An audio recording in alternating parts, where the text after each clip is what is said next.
नमस्कार दोस्तों, स्वागत है आप सभी का हमारे YouTube चैनल पर। तो आज हम बात करेंगे डीएलएड प्रथम तृतीय सेमेस्टर एग्जाम 2025 लेटेस्ट अपडेट के बारे में। तो आज हमारी तारीख हो चुकी है 1 सितंबर 2025। आज की ब्रेकिंग न्यूज हम इस वीडियो में देखने वाले हैं। तो सबसे पहले बात करेंगे प्रत्यावेदन छात्रों की क्या अपडेट्स है, बैक पेपर को लेकर के अपडेट्स है। जी हाँ, अगस्त का महीना हमारा बीत चुका है, सितंबर आ चुका है। अब कब तक और एग्जाम होगा? जो लास्ट हमने नोटिस देखा था पीएनपी की तरफ से, उसमें क्या बोला गया था कि परीक्षा माह अगस्त के अंतिम सप्ताह में प्रस्तावित है। ठीक है, अब इसको चेंज करके बोल दीजिए कि सितंबर में आपका एग्जाम प्रस्तावित है। सिंपल सी बात है। कुछ और अपडेट से पदोन्नति में टीईटी की अनिवार्यता पर फैसला आज होने वाला है। हरियाणा में 255 पदों पर आवेदन करने का मौका मिला है। ठीक है, परिषदीय विद्यालयों के विलय पर हाई कोर्ट में सुनवाई आज होगी। मतलब आज एक बड़ा दिन है हमारे लिए। केवी में सीटेट अनिवार्य, एलटी में छूट, पहुंचे कोर्ट।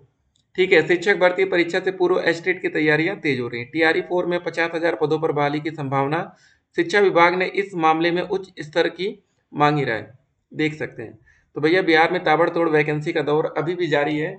और यूपी में जब वैकेंसी आएगी ना, तो यहाँ पे भी काफ़ी वैकेंसीज खाली हैं। ठीक है, थोड़ा सा समय जरूर लग रहा है, लेकिन तैयार रहिए आप लोग। देखिए, जब यूपी में वैकेंसी आई थी तो उस समय आपको बता दें 68,500 और 69,000 शिक्षक भर्ती बैक टू बैक आई थी। 1,37,000 शिक्षा मित्रों का समायोजन निरस्त हुआ था। उसके बाद ये दो बड़ी वैकेंसी हमें देखने को मिली। ठीक है, तो अगर आप लोग की तैयारी पूरी रहेगी तो आज नहीं तो कल जब भी वैकेंसी आएगी तो आप उसका फायदा उठा पाएंगे। लेकिन उसके लिए हम पहले से प्रिपेयर होंगे, तभी तो उसका फायदा उठा पाएंगे ना। अगर आप तैयारी ही नहीं करेंगे तो फायदा कैसे आप उठा पाएंगे? सिंपल सी बात आपको समझना पड़ेगा। मोबाइल में कैसे डाउनलोड करें रिजल्ट? जी हाँ, काफ़ी बच्चे सोच रहे होंगे यार कि जो हमारा रिजल्ट आएगा, क्योंकि अभी स्कूटनी का रिजल्ट आने वाला है। ठीक है, बिना स्कूटनी रिजल्ट के एग्जाम नहीं होगा, ये बात एकदम क्लियर है। क्योंकि उसमें बहुत से बच्चों का फायदा होगा, बहुत से बच्चों की सेमेस्टर बैक खत्म होगी। ठीक है, लेकिन रिजल्ट में बहुत ज़्यादा 200-300 बच्चों के रिजल्ट में ही बदलाव देखने को मिलता है। मतलब 200-300 बच्चे ऐसे होते हैं जो पास होते हैं। बाकी 1000 बच्चे तकरीबन ऐसे रहेगा जिसके में 1 नंबर बढ़ जाएगा, 2 नंबर बढ़ेगा, लेकिन उससे फर्क नहीं पड़ता ना। अगर आप 7 नंबर पा रहे हैं, अगर 8 हो जाए, 9 हो जाए, 10 हो जाए, 11 हो जाए, तो कोई आपको फर्क नहीं पड़ेगा जब तक आपका नंबर 12 नहीं होता या 25 नहीं होता। ठीक है, अगर 50 नंबर का पेपर है तो 25 से आपको फायदा मिलेगा, 25 नंबर का पेपर है तो 12 नंबर से। इस तरह स्कूटनी का फॉर्म देखा जाता है। और आपका जो प्रैक्टिकल होता है उसमें स्कूटनी अलाउ ही नहीं किया जाता, नहीं तो वहां से बहुत से बच्चों की जो बैक लगती है गलती से, वो भी आपकी निकल जाए। तो आज हम 1 सितंबर को डिस्कस कर रहे हैं कि हमारा एग्जाम कब होगा। तो जब आप लोग का सेशन स्टार्ट हुआ था 19 फरवरी से, हमने तभी आपको क्लियर कर दिया था कि आपका एग्जाम सितंबर तक जाएगा। ठीक है, तो आज हम सितंबर में आ भी चुके हैं। अब कितना और समय लग सकता है, किस हिसाब से हमें तैयारी करनी चाहिए, क्योंकि अब ये लास्ट टाइम प्रिपरेशन चल रही है। ठीक है ना, अब अंतिम समय की जो तैयारी होती है वो हमेशा बढ़िया होनी चाहिए। शुरुआत में आपने क्या पढ़ा कोई फर्क नहीं पड़ता, और लास्ट टाइम में हमें कैसे पढ़ना है देखिए आपको क्लियर बता दें। आप जाइए मार्केट से सीरीज खरीद लीजिए। ठीक है, अगर आपके पास सीरीज नहीं है तो सीरीज जरूर ले लीजिए, क्योंकि सीरीज से ही लास्ट टाइम में बढ़िया पढ़ाई होती है। अगर आपके पास सीरीज नहीं रहेगी तो फिर आप उतना अच्छा पढ़ नहीं पाएंगे, आपका रिजल्ट बिगड़ेगा। इसको आप जरूर ध्यान रखेंगे कि लास्ट टाइम में हमें सीरीज से ही पढ़ाई करनी चाहिए।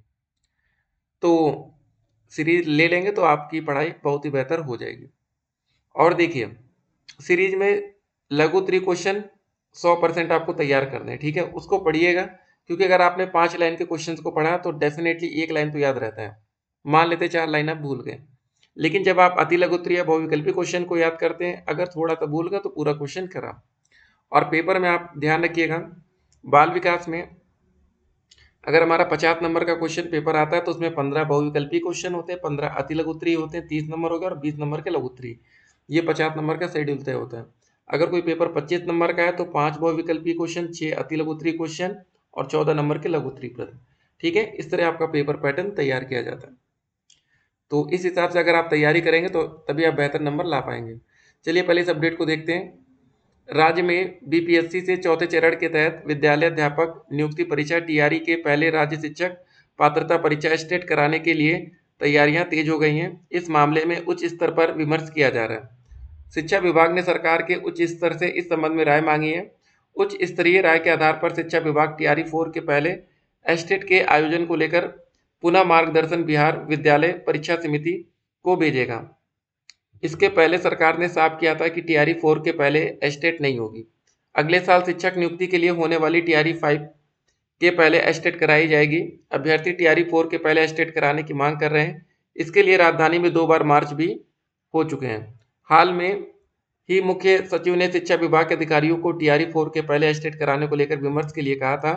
मुख्य सचिव के निर्देश के बाद एस्टेट के लिए विमर्श अंतिम चरण में है। कुछ माह पूर्व एस्टेट के संबंध में बिहार विद्यालय परीक्षा समिति ने शिक्षा विभाग से आवश्यक मार्गदर्शन मांगा था। देख सकते हैं ये सारी अपडेट्स हैं, ठीक है। उसके बाद राष्ट्रीय अध्यापक शिक्षा परिषद एनसीटी की गाइडलाइन के अनुसार सहायक अध्यापक भर्ती के लिए शिक्षक पात्रता परीक्षा टेट अनिवार्य होने के बावजूद उत्तर प्रदेश के राजकीय माध्यमिक विद्यालयों में एलटी ग्रेड या सहायक अध्यापक भर्ती में टीटी से छूट देने को लेकर विवाद बढ़ता जा रहा है। तो यहाँ पर देख सकते हैं सारी अपडेट। परिषदीय स्कूलों के विलय के मामले में हाई कोर्ट लखनऊ खंडपीठ में सोमवार को सुनवाई होगी। न्यायमूर्ति राजन राय की अध्यक्षता वाली खंडपीठ के समक्ष विशेष अपील सुनवाई के लिए सूचीबद्ध की गई है। इससे पहले 24 जुलाई को हाई कोर्ट ने विलय प्रक्रिया सामने आई अनियमितताओं के मद्देनजर सीतापुर जिले के स्कूलों के विलय पर यथास्थिति रखने का आदेश दिया। तो देख सकते हैं सारी चीजें, ठीक है। बाकी जो भी दोस्तों अपडेट्स आएंगे अपडेट हम आप तक पहुंचाएंगे। सोशल मीडिया की तमाम अफवाह से आपको बच के रहना है, पढ़ाई करते रहना है। देखिए अगर इस समय आप पढ़ाई में थोड़ी सी लापरवाही करेंगे तो आपका नुकसान होगा, ठीक है ना। जो बच्चे अपनी पढ़ाई जारी रखें, अच्छे से पढ़ाई करते रहिए। टाइम कम है नहीं तो फिर आपका रिजल्ट बिगड़ेगा, ठीक है। कंसंट्रेट होकर हमें पढ़ना है। किसी भी प्रकार की सोशल मीडिया की अफवाहों से हमें बचना है। सोशल मीडिया पर तरह तरह की अफवाहें चलती हैं। बाकी जो भी अपडेट्स आएगी अपडेट हम आप तक पहुंचाएंगे। तो यहाँ पर आप देख सकते हैं सारी चीज़ें। तो एक और बात आपके सामने रख दें कि हमारा जो सीटेट का एग्जाम है वो कब तक होगा, और सीटेट को लेकर अभी दोस्तों कोई नई नोटिस नहीं आई है, ठीक है। तो डीएलएड में सब कुछ लेट होता है लेकिन हमेशा लेट नहीं होता, ये बात हमने आपको कल क्लियर कर दी थी। जब 69,000 शिक्षक भर्ती का नोटिफिकेशन आया था, 1 महीने में फॉर्म भी भरा गया और 1 महीने में एडमिट कार्ड भी आता है और 6 जनवरी 2019 को एग्जाम होता है, ठीक है। तो कभी भी ये मत सोचिएगा कि चलो इस बार थोड़ा सा लेट हो गया पीएनपी की तरफ से तो हर बार ऐसा होगा ना, ठीक है। पीएनपी 10 बार में से 9 बार हो सकता है लेट कर दे, लेकिन जब 10वीं बार टाइमली करेगी ना तो ही आपकी दिक्कत होगी। तो इसलिए हम हमेशा तैयार रहेंगे एग्जाम के लिए। बाकी देखते हैं जो भी अपडेट्स आएगी अपडेट हम आप तक पहुंचाते रहेंगे। आप लोग पढ़ते रहिए, ठीक है। किसी भी प्रकार की लापरवाही देखिए अभी नहीं करना है, नहीं तो फिर वही होगा, रिजल्ट खराब होगा तो फिर अच्छा आपको भी नहीं लगेगा। बाकी जो भी पीएनपी की तरफ से अपडेट आती है परीक्षा नियामक प्राधिकारी की तरफ से वो अपडेट हम आप तक पहुंचाते रहेंगे।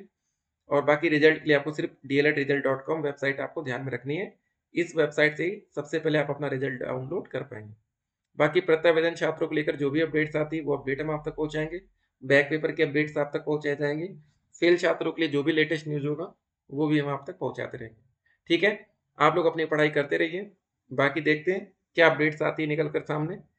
एग्जाम सितंबर लास्ट तक अब जाएगा, उम्मीद यही है, क्योंकि हमने आपको पहले क्लियर कर रखा है कि पहले एग्जामिनेशन फॉर्म भरे जाएंगे उसके बाद ही आपका एग्जाम होगा। एग्जामिनेशन फॉर्म भरते समय फिर आपकी सेंटर लिस्ट जारी की जाएगी, तो एक प्रोसेस होता है। लेकिन जब आपका एग्जामिनेशन फॉर्म भरा जाएगा उसी समय एग्जामिनेशन फॉर्म नोटिस के साथ ही आपकी परीक्षा डेट शीट की भी नोटिस आपको मिल जाएगी, ठीक है। तो अभी आपके मन में एक सवाल होगा कि प्रैक्टिकल के नंबर या प्रैक्टिकल हमारा कब होगा, तो ये एग्जाम के पहले होने के चांसेस रहते हैं आजकल, ठीक है। बाकी वो नंबर बाद में अपडेट किया जाता है पोर्टल पर। चलिए फिर मिलते हैं, स्टे कनेक्टेड।